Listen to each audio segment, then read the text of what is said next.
This piece of plastic has taken up a year of my life, made my co-workers hate me, and cost me... I'll get to that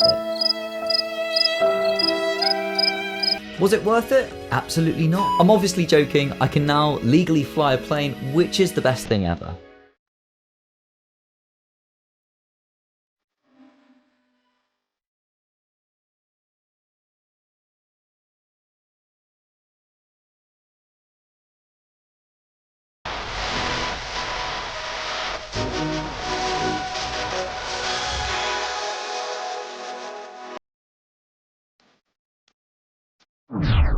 I'm going to try and make this as concise as possible because the chances are, if you're watching this, you already know what the PPL course consists of. If you don't care about aviation at all, then this might be a tad dull, but stick around, I'll whack some memes in.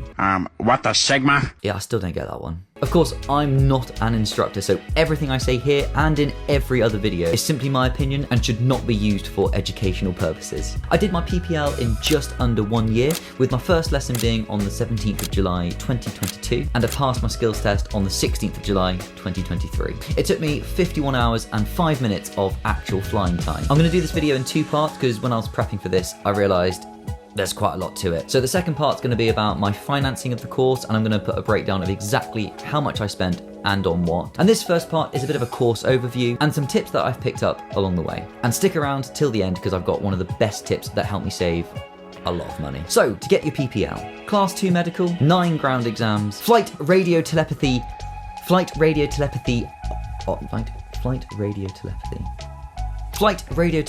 operator's license, 45 hours of flight time with at least 10 hours solo and 25 hours dual control, solo qualifying cross country of at least 150 nautical miles with 2 full stop landings at 2 different aerodromes, and of course, the skills test. That f***ing skills test. Let's go in order. So, the medical. After your first couple of lessons, when you know you're not going to be sick every time you go in the air, and you know you're ready to commit to your flight training, just get this done. I got mine done in London on Harley Street at the London General Practice. It cost me 300 quid, and I don't know if it's a standardised price, but you might be able to get it cheaper.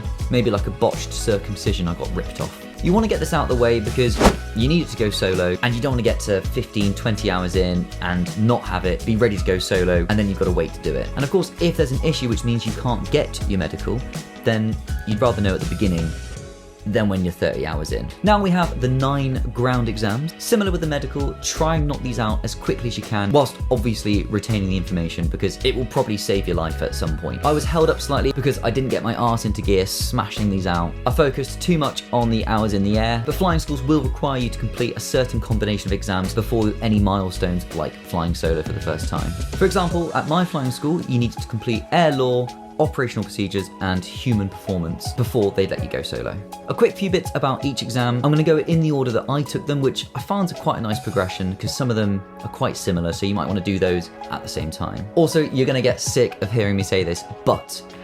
easypplgroundschool.com. Just use it for every single exam. The first one I took was air law. It's a big one. There's quite a lot to learn, but it's great to get out of the way because I think more than likely your flying school will want you to have done that before your first solo. The second one I took is operational procedures. Similar to air law, there's a lot to cover, and it's great to get it out of the way. I found that air law and operational procedures went pretty much hand in hand, so it's good to do them maybe on the same day. The third one I did was human performance. Pretty simple, a lot of common sense answers. Good to get out of the way. I actually sat all 3 of those on the same day, and I did just use all those books to revise, plus the app PPL Tutor on my phone. I did pass them all. The pass rate's 75%, but I didn't get 100% on any of them. And I would seriously advise against using the PPL Tutor app. I found that it was quite out of date. A lot of the answers actually were just categorically wrong, but maybe it's been updated, so sorry PPL Tutor if I've just completely slagged you off for no reason. But use Easy PPL Ground School instead. I just promise you. The one I did after that was communications. I absolutely loved this exam. If you're confident on the radio, then it's a bit of a breeze. I do recommend that you check out the radio telepathy manual CAP 413. The link will be in the description. It's just pretty interesting. Then I did meteorology. Gonna be honest, I failed this one the first time. It is really hard, and I just relied on PPL Tutor and skimming this, but it did then prompt me to go down the route of easypplgroundschool.com. And this is why I am so passionate about promoting this website, and also very welcome of any sponsorship should that be forthcoming. I bought this course, which I think was around £13.49, or at least it was back in 2022, and was so impressed with how all the information was laid out. Essentially, it's like a big slideshow of the Air Pilot's Manual, but with great illustrations and really quirky touches which just really help you remember things. But the best part, I think, are the progress tests that they give you after every topic. And then at the end, you get the final course exam. These are pretty much word for word what you get in the actual exam, something that PPL Tutor definitely didn't do. And I think that's one of the trickiest things, is the wording of the exam, because they're always the same sort of questions. It's just they're worded slightly differently, and it can really throw you. Let me know in the comments if you've had the same experience with that. And it's not just that one exam. Every time you do the end of course exam, it generates new questions, so you can really fill your boots with them all. I got 100% on my meteorology the second time I took it. So there you go. Then for me, it was on to navigation. This is a biggie. Get good and quick at using the whiz wheel, reading bearings, fuel consumption.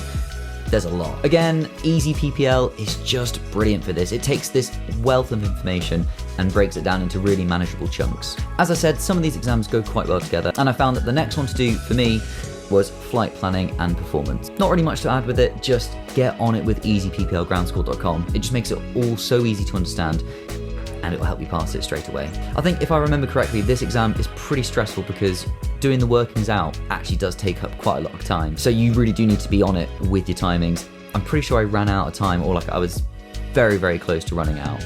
Also, I know this is obvious, but just make sure you bring a current in-date map.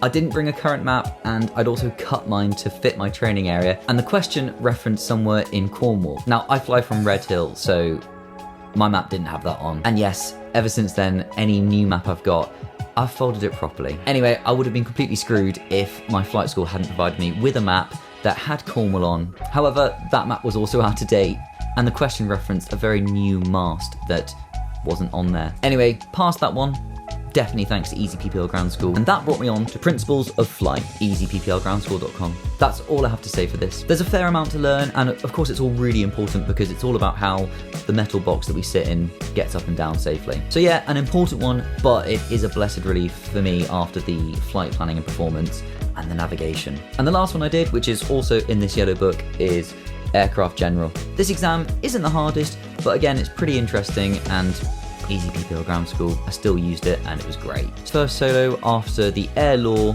Human Performance and Operational Procedures exam, and I think I was at 19 hours, 40 minutes-ish. I did my qualifying cross-country after the Meteorology, Navigation, Flight Planning and Performance and Communications exam, and I was at 37 hours, 40 minutes. The qualifying cross-country, this is a very fun, very expensive day. Bring water, don't forget your PPRs, and definitely go to the loo before you take off. If you want to see how mine went, there's a link somewhere to the first leg of my journey. It is an incredible taste of freedom. A quick bit about the actual flying. I had somewhat of a unique experience because I did my first 30 hours in a beautiful Cessna 150 Golf Alpha Whiskey Uniform Tango. I am extremely fortunate that a family member owns this aircraft and very kindly allowed me to fly it for a lot less than renting a flying school's. Unfortunately, there were just a few little minor issues with it, which meant that my flying school didn't let me do my qualifying cross country or the skills test in it. So I had to switch to a Katana DD20 for my last 20 hours or so.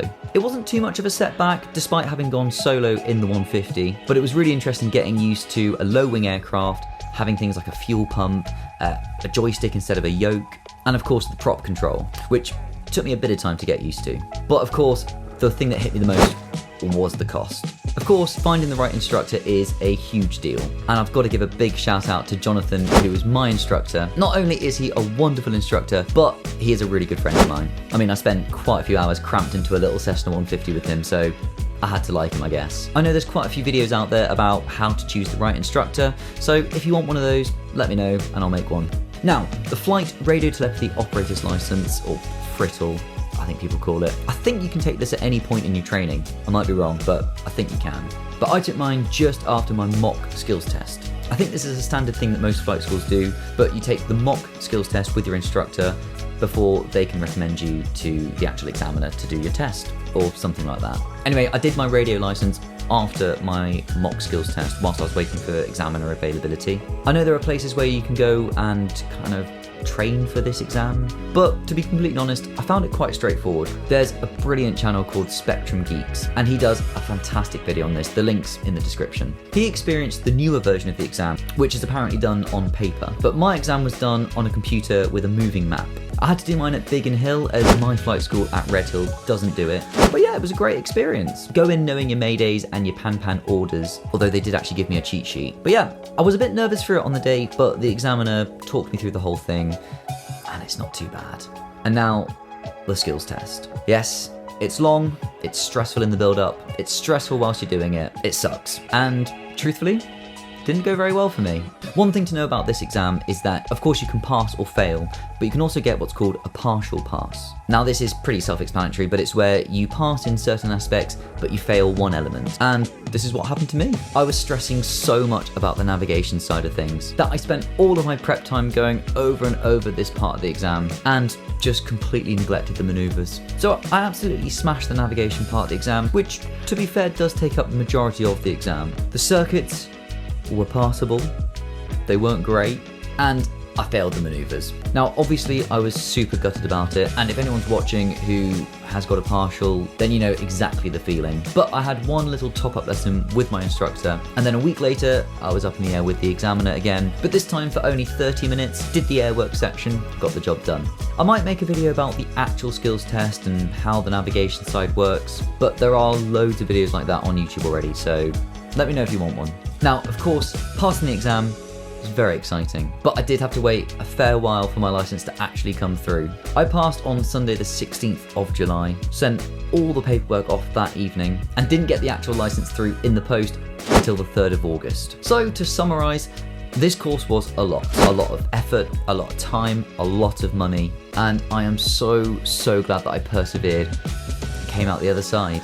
As I said, I'm going to go into the exact breakdown of the cost in the next video. But just to finish this one, this is my top tip. Get Microsoft Flight Simulator. Now, when you watch this, it will probably be Microsoft Flight Simulator 2024, which is the latest version. If you have a PC to run it already, great. But if not, like me, get yourself an Xbox Series S or X. Yes, they're quite pricey, but not only do you get an amazing games console which will last you a long time, you can get Microsoft Flight Sim on the Game Pass. I think it's like $12.99 a month. Gives you Xbox Live Gold, and it gives you so many games, including Microsoft Flight Simulator. And the best bit is that you can actually buy flight controls for the Xbox. You can probably see just up here is the Turtle Beach Velocity 1 flight yoke system. It is absolutely fantastic.